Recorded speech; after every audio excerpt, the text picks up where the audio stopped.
আসসালামু আলাইকুম রহমতুল্লাহি ওয়াবারাকাতু। গতকাল আপনারা শিখেছিলেন অক্ষর চেনার উপায়, নোক্তা চেনার উপায়। আজকে শেখাবো জবর। জবরের কাজ কি?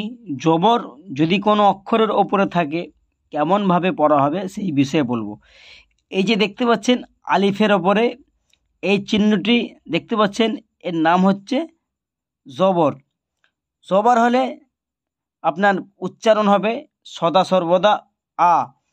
যেমন বাংলাতে আকার, আকার মানে উচ্চারণ হবে আ, সেরকম আরবিতে জবর, জবর মানে উচ্চারণ হবে আ।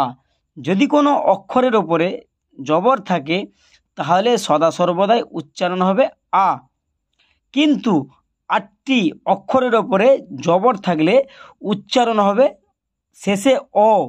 সেই 8টি পুরো অক্ষর, যেমন দেখেন আপনারা 8টি পুরো অক্ষর হলো, যেমন খে আছে, খে যাবার খ, রে যাবার র, র অ, স যাবার স, দ যাবার দ, তৈ যাবার ত, জই যাবার জ, গইন যাবার গ, কফ যাবার ক।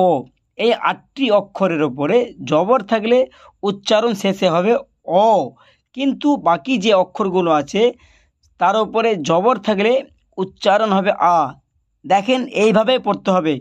আলিফ জবর আ, বে জবর বা, তে জবর তা, সে জবর সা, জিম জবর যা, হে জবর হা, খে জবর খ, দাল জবর দা, জাল জবর জা, রে জবর র, জে জবর জা, সিন জবর সা,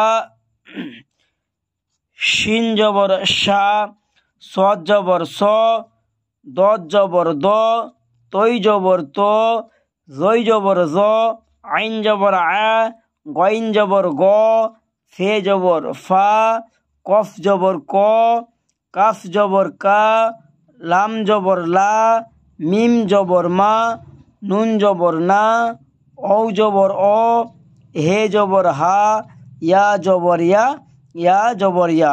ঠিক এইভাবে আপনাদেরকে পড়তে হবে ইনশাআল্লাহুল আযীম। কালকে আবার জবরের শাব্দিক উচ্চারণ কিভাবে হবে আলোচনা হবে।